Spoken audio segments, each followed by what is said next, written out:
Assalamualaikum warahmatullahi wabarakatuh. Waalaikumsalam warahmatullahi wabarakatuh. Yang terhormat Ibu Kepala SDN 06 PAUD, yang kami hormati Ibu-ibu, Majelis Guru, karyawan-karyawati SDN 06 PAUD yang sudah meluangkan waktunya berkesempatan hadir di ruangan yang berbahagia ini. Puji syukur kita ucapkan kehadirat Allah Subhanahu wa Ta'ala yang telah melimpahkan rahmat-Nya kepada kita semua, yaitu rahmat kesehatan dan kesempatan, sehingga pada siang hari ini kita masih dapat berkumpul bersama. Selawat berangkai salam tidak lupa kita kirimkan kepada junjungan kita Nabi besar Muhammad SAW yang telah membawa umatnya dari alam kegelapan, dari alam kebodohan ke alam yang terang benderang dan berilmu pengetahuan seperti yang kita rasakan pada saat sekarang ini, dengan mengucapkan Allahumma sholli ala Sayyidina Muhammad wa ala ali Sayyidina Muhammad. Baiklah Bapak Ibu, pada siang hari ini saya Ibu Eliza Pritrisna akan menyebarkan pemahaman dan penerapan pengalaman budaya positif di sekolah kita. Mudah-mudahan dengan kegiatan ini nantinya akan membawa dampak positif kepada sekolah kita, terutama nanti pada perkembangan peserta didik kita semuanya. Amin, amin, ya rabbal alamin. Baiklah Bapak Ibu, nih, sudah kenal ya Bapak Ibu ya? Ini saya dan Ibu Eliza adalah calon guru penggerak angkatan 9. Alhamdulillah sekarang kami sudah masuk pada modul 2. Jadi kami ditugaskan untuk menyebarkan apa itu budaya positif yang kami dapat dalam pembelajaran guru penggerak. Mudah-mudahan kita nanti dapat mengembangkan dan membiasakannya di sekolah kita. Yang pertama itu konsep inti budaya positif. Dengan mendengar kata budaya positif, apa yang terbayang bagi Bapak Ibu? Sudah, ya Bu Ayu. Saya budaya positif itu yaitu menerapkan nilai-nilai yang baik, baik itu kata maupun sikap atau perilaku yang berlaku untuk seluruh warga sekolah. Iya, terima kasih Bu Ayu, tepuk tangan dulu buat Bu Ayu. Jadi, yaitu menerapkan perbuatan, kata, sikap, ya Bu Ayu ya, yang dibiasakan di sekolah kita. Iya, terima kasih Bu Ayu. Ada lagi yang lain mungkin Bapak Ibu? Budaya positif, apa yang terpikirkan oleh kita mendengar budaya positif? Ya, Bu Abni? Menurut saya budaya positif itu yaitu disiplin positif yang diterapkan di kehidupan sehari-hari di sekolah. Iya, terima kasih Bu Abni. Itu disiplin. Nah, menerapkan disiplin di sekolah kita itu juga termasuk budaya positif. Mungkin ada yang lain lagi? Yang mungkin kita sudah selalu menerapkan di sekolah kita. Ya, sudah setiap hari kita biasakan.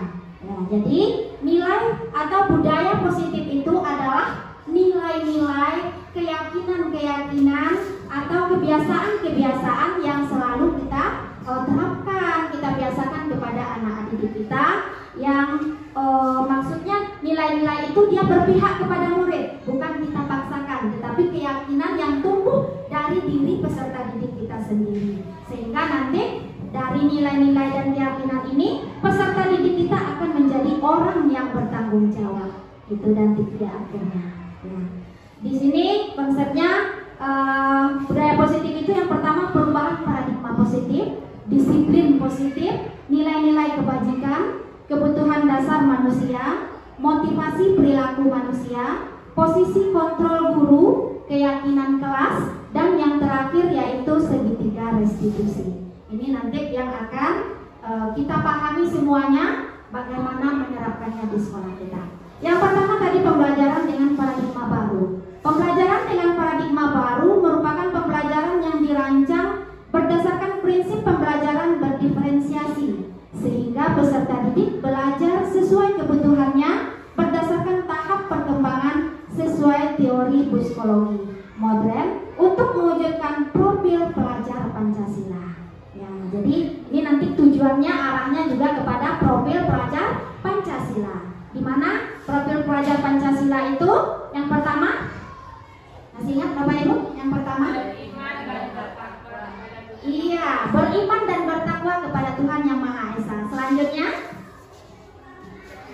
berkebinekaan global, kreatif, gotong royong, bernalar. Itu nanti akhir dari harapan kita kepada peserta didik kita menjadi pelajar profil Pancasila. Selama ini konsepsi tentang teori kontrol kita sebagai guru. Di sini ilusi bahwa semua penguatan positif, efektif dan bermanfaat. Penguatan positif, efektif dan bermanfaat. Terus membuat rasa bersalah mampu menguatkan karakter. Itu pemahaman kita selama ini. Bahwa orang dewasa berhak untuk memaksa. Jadi kita sebagai guru, kita orang dewasa memaksakan sesuatu kepada peserta didik kita. Memaksakan aturan, memaksakan sebuah pembelajaran, anak didik kita harus seperti ini, kamu harus ini, kamu harus mengerjakan seperti itu. Itu adalah teori kontrol, miskonsepsi tentang teori kontrol yang selama ini selalu mungkin sering ya, mungkin nggak selalu, sering kita lakukan kepada peserta didik kita. Tapi yang sebetulnya kita sebagai guru itu harus selalu mengutamakan murid kita. Jadi kita selalu berpihak, sesuai dengan filosofi Ki Hajar Dewantara. Kita pembelajaran kita itu harus berpihak kepada murid. Jadi kita harus murid dulu. Apa yang dibutuhkan oleh murid kita, apa yang dicapai oleh murid kita dengan cara yang diinginkan oleh murid kita. Dan kita berpihak kepada murid, tetapi tujuan pembelajaran kita tetap tercapai dengan baik. Merubah paradigma stimulus respon ke pendekatan teori kontrol yang tadi. Di sini sudah ada, mungkin Bapak Ibu nampak di sini realitas atau kebutuhan kita sama. Teori kontrol tentang dunianya, ternyata kebutuhan kita itu berbeda. Begitu juga dengan siswa kita. Kita memiliki siswa 20 orang satu kelas, 20 orang itu dia memiliki kebutuhan yang berbeda-beda. Karena mereka memiliki karakteristik yang berbeda-beda. Seperti itu. Terus semua orang melihat hal yang sama tentang dunia. Tapi setiap orang memiliki gambaran yang berbeda-beda. Seperti contohnya dalam kita menyampaikan sebuah pembelajaran, pasti penerimaan dari siswa kita akan berbeda-beda pula. Seperti itu. Yang selanjutnya mencoba mengubah orang agar berpandangan sama dengan kita. Apakah mungkin? Tidak ya, karena pandangan setiap orang berbeda-beda. Kita berusaha memahami pandangan orang lain tentang dunia. Belum tentu kita bisa menyamakan semua pandangan peserta didik kita. Seperti itu. Perilaku buruk dilihat sebagai suatu kesalahan. Teori kontrol tentang dunianya, semua perilaku memiliki tujuan. Jadi kita beranggapan anak didik kita itu ada yang nakal, ada yang jahat, suka usir, tetapi mereka itu memiliki suatu tujuan. Dari perilaku dan sikap yang mereka lakukan itu ada tujuan sebalik itu. Jadi itulah yang akan nanti kita berikan respon kepada setiap tindakan atau perilaku dari peserta didik kita tersebut. Di situ kita lihat nanti.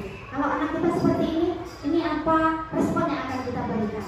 Kalau anak kita umpamanya suka usir, apa respon yang kita berikan? Orang lain bisa mengontrol saya, belum tentu ya. Belum tentu Bapak Ibu bisa mengontrol diri kita. Begitu juga kepada peserta didik, belum tentu kita bisa mengontrol semua peserta didik kita. Itu hanya ada yang bisa mengontrol, hanya Anda yang bisa mengontrol diri Anda.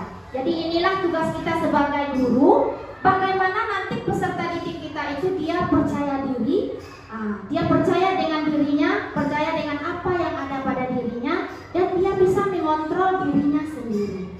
Dia bisa mengontrol dirinya dan berkembang sesuai kontraknya. Lanjut Bapak Ibu, disiplin positif tadi. Disiplin berasal dari kata disiplina yang artinya belajar. Disiplin mengacu pada disiplin diri yang memiliki tanggung jawab terhadap apa yang dilakukannya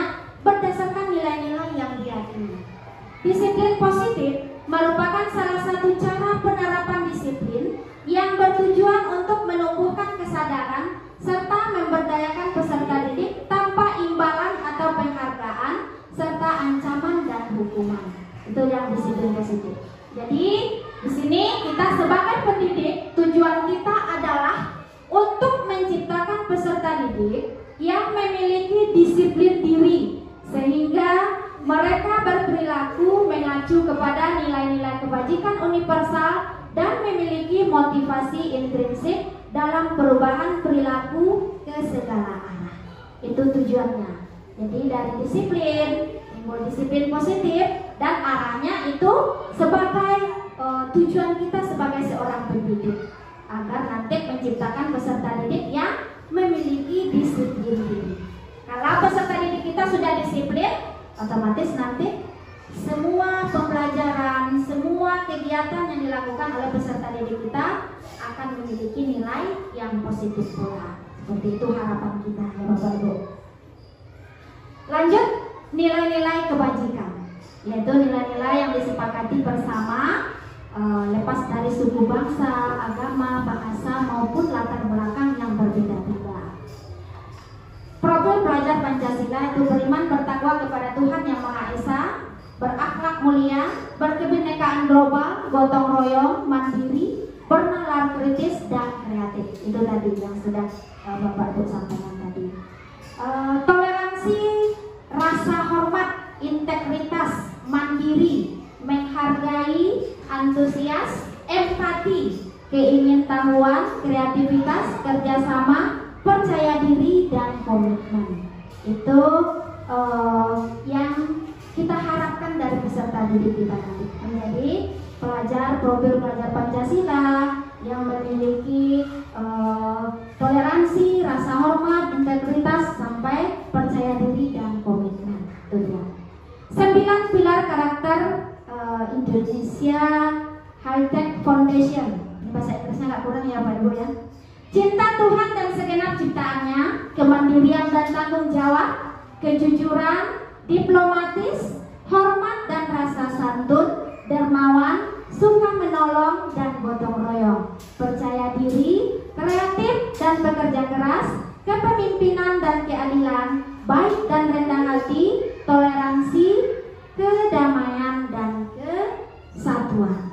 Itu dia yang kita harapkan nanti dari peserta didik kita, akan tumbuh nanti di dalam diri semua peserta didik kita hendaknya.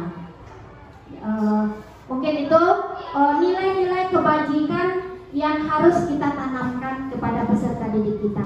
Bagaimana caranya? Bagaimana agar nanti peserta didik kita bisa menjadi seperti ini, menjadi pelajar profil Pancasila yang memiliki 9 pilar karakter tadi. Itu tugas kita sebagai pendidik. Bagaimana caranya? Itu nanti yang akan kita yang kita gali bersama-sama. Bagaimana peserta didik kita itu semuanya tanpa terkecuali bisa ada di dalam diri mereka semuanya ini. Mungkin bisa ya Bapak Ibu ya? Sudah ngantuk ya Bapak Ibu? Bisa dilanjut? Masih semangat? Semangat. Oke. Kalau saya bilang nanti 06, luar biasa jawabannya. 06, luar biasa. Masih semangat? Semangat. Baik, kita lanjutkan. Ini di sini ada kebutuhan-kebutuhan kita sebagai manusia. Yang ini nanti dan seterusnya akan kita minta kepada Ibu Eliza untuk menyampaikannya. Kepada Ibu Eliza kami persilakan.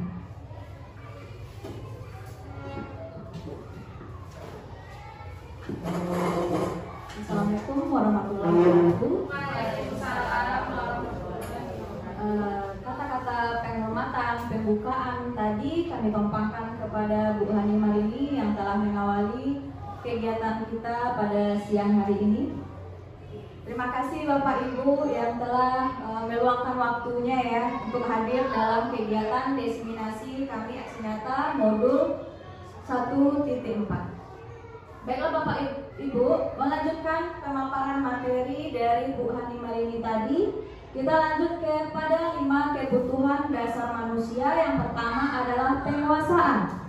Setiap manusia butuh kekuasaannya, begitu. Kemudian yang kedua, setiap manusia butuh akan kasih sayang dan rasa terima kasih dari orang lain. Kemudian manusia butuh untuk bertahan hidup, contohnya melalui makan dan lain-lain. Kemudian manusia butuh kesenangan. Kemudian yang kelima, manusia butuh kebebasan untuk menentukan pilihan hidupnya masing-masing. Jadi itulah 5 kebutuhan dasar manusia. Lanjut. Motivasi perilaku manusia. Ada 3 yang memotivasi murid kita untuk berperilaku. Yang pertama, untuk menghindari ketidaknyamanan atau hukuman. Yang kedua, untuk mendapatkan imbalan atau penghargaan dari orang lain. Yang ketiga, untuk menjadi orang yang mereka inginkan dan menghargai diri dengan nilai-nilai kebajikan yang mereka percayai. Yang mana nilai-nilai kebajikan tadi yang telah disampaikan oleh Bu Hani tadi.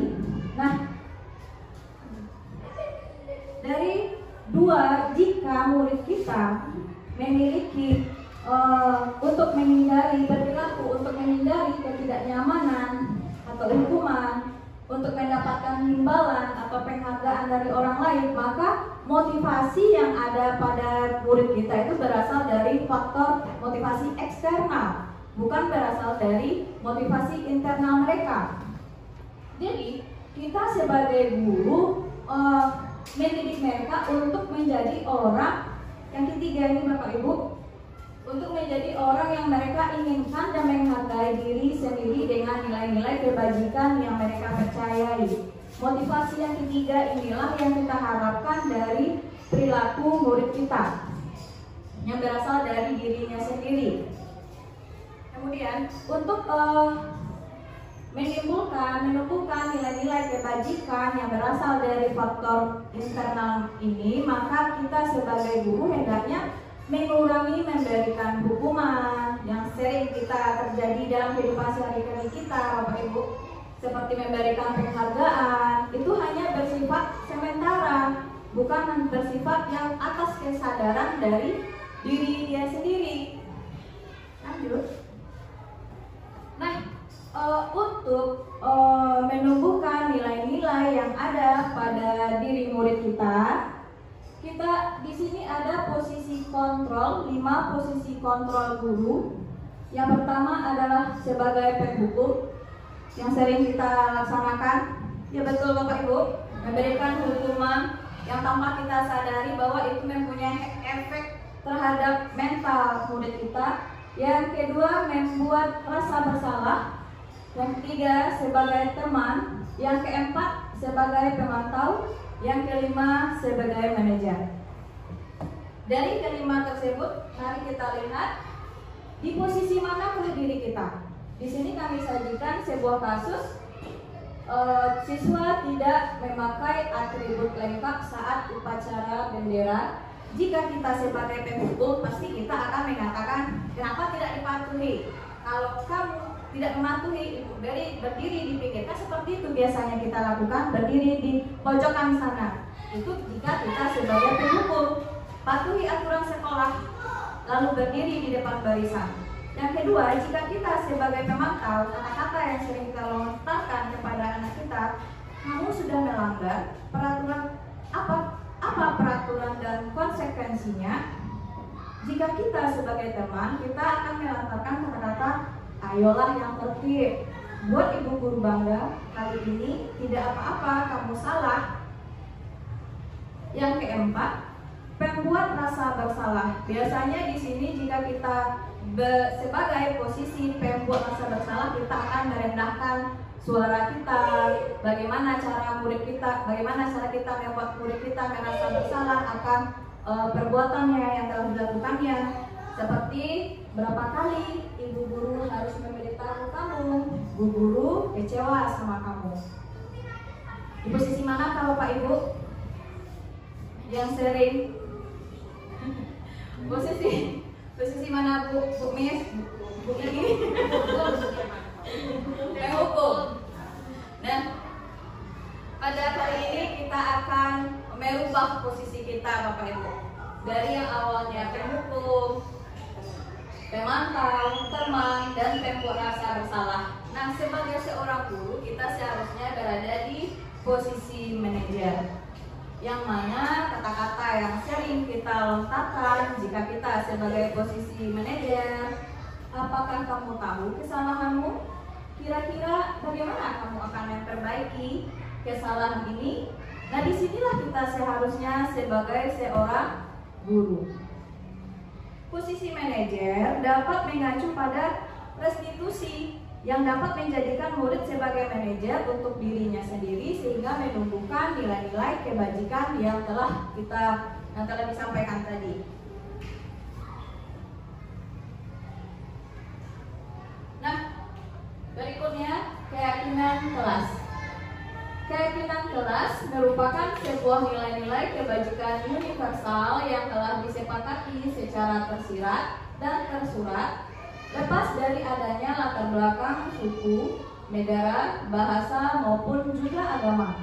Keyakinan kelas dibuat secara bersama-sama dengan seluruh siswa yang mempunyai nilai-nilai kebajikan yang dapat dipercayai. Ada di sana nilai-nilai kebajikan universal.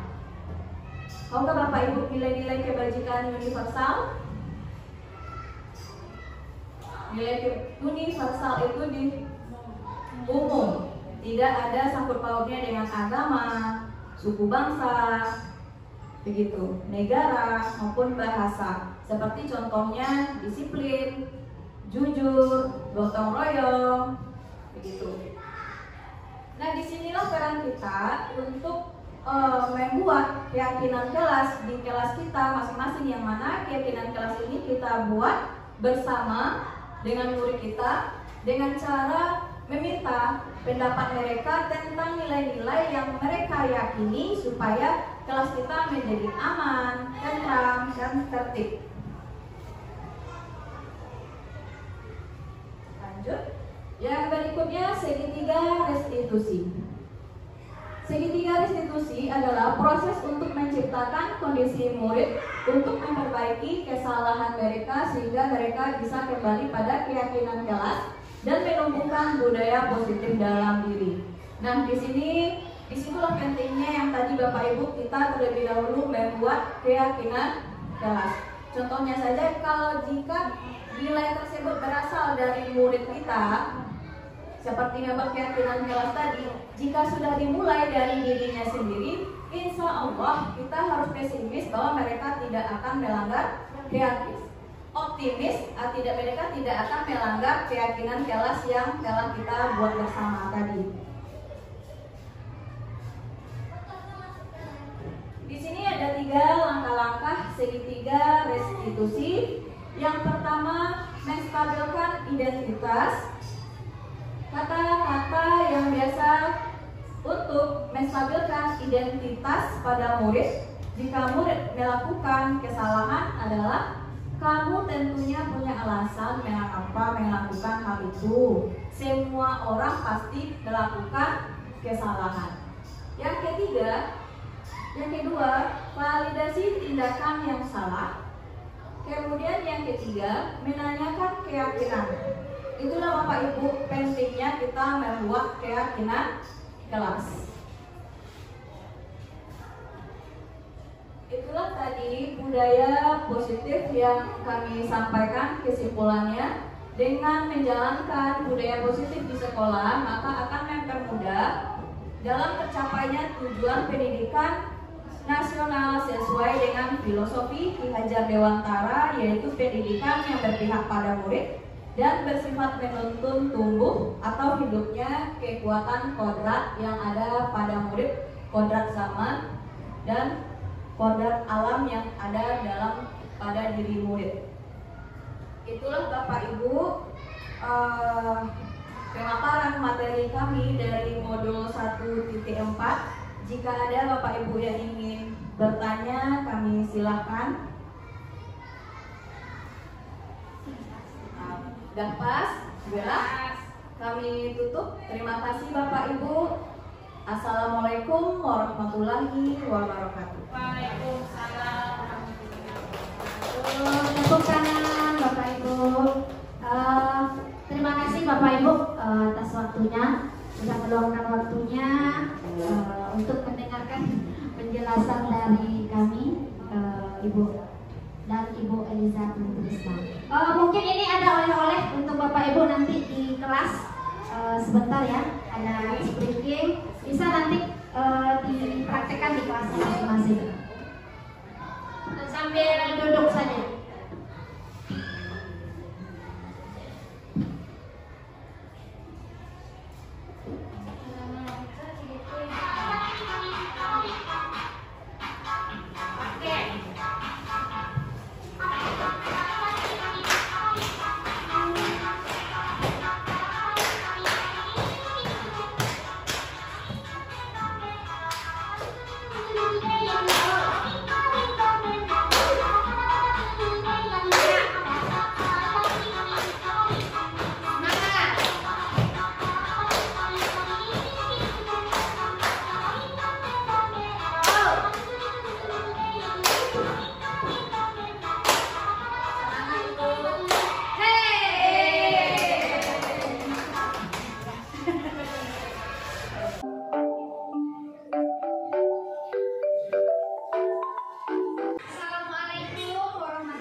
Nanti mungkin ada yang sama tujuannya nanti, jadi kita satukan saja. Kita ambil beberapa saja nanti ya. Kita belajar dan yang di visi office kita minta berarti saling menghargai. Selalu sama. Saling menghargai, menurut perintah tidak ada nggak boleh sopan santun. Saling menghargai. Membuat, memulai kan membaca. Membuat kita baku. Tolong teman yang katanya dalam usaha. Saling tolong. Dan begini kan kita adalah yang kasih tangkap. Dan tidak ada masalah. Kita belajar dalam waktu dan mengisi. Oke. Visi kemana atau mengisi. Saya kalau memang kita baca. Oke. Tidak ada ibu dan DJ nama orang. Kalau orang tolong dan menghargai, tidak ada pilih kasih jangan orang. Benar kan?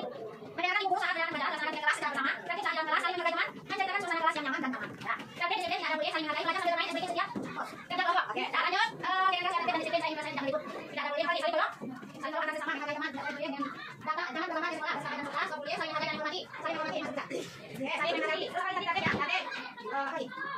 Tidak ya, tidak media atau tidak boleh saling menghormati. Oke. Kalau kita sama-sama saling terus ya, saling bolong. Saling menghargai, tapi disiplin boleh. Oke. Disiplin.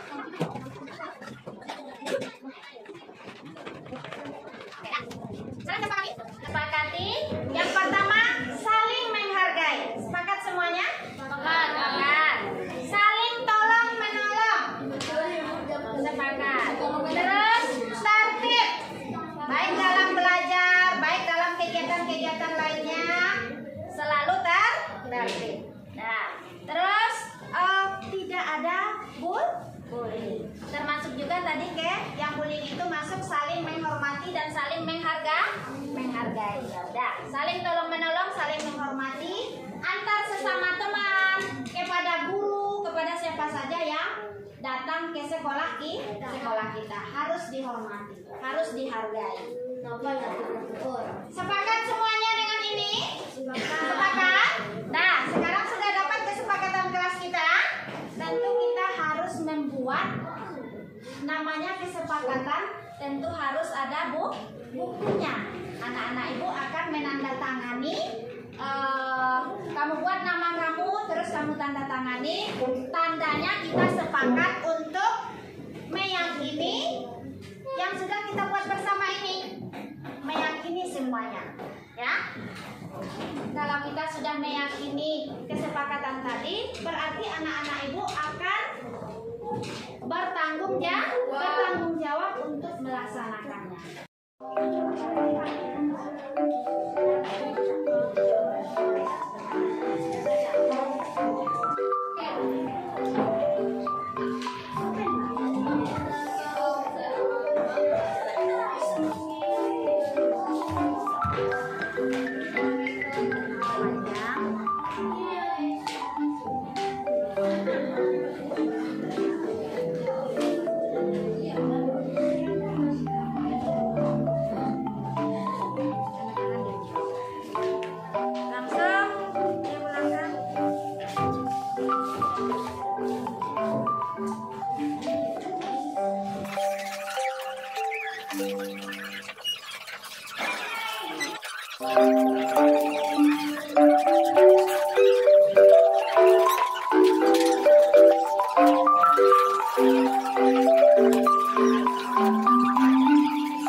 Assalamualaikum warahmatullahi wabarakatuh.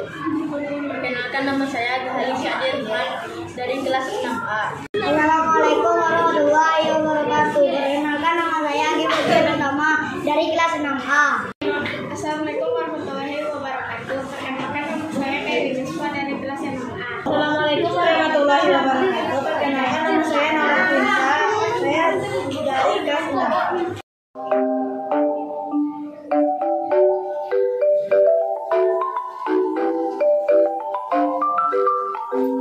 Senang sekali, Sangat bersemangat. senang sekali, senang sekali, dan sangat bersemangat.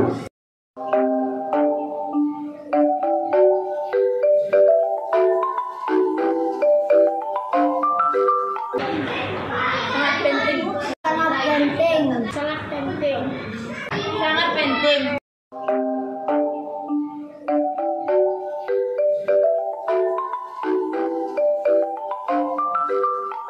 Karena dapat menumbuhkan rasa tanggung jawab. Karena dapat membuat kita lebih disiplin. Kita dapat menghargai orang lain. Agar membuat kita lebih baik lagi.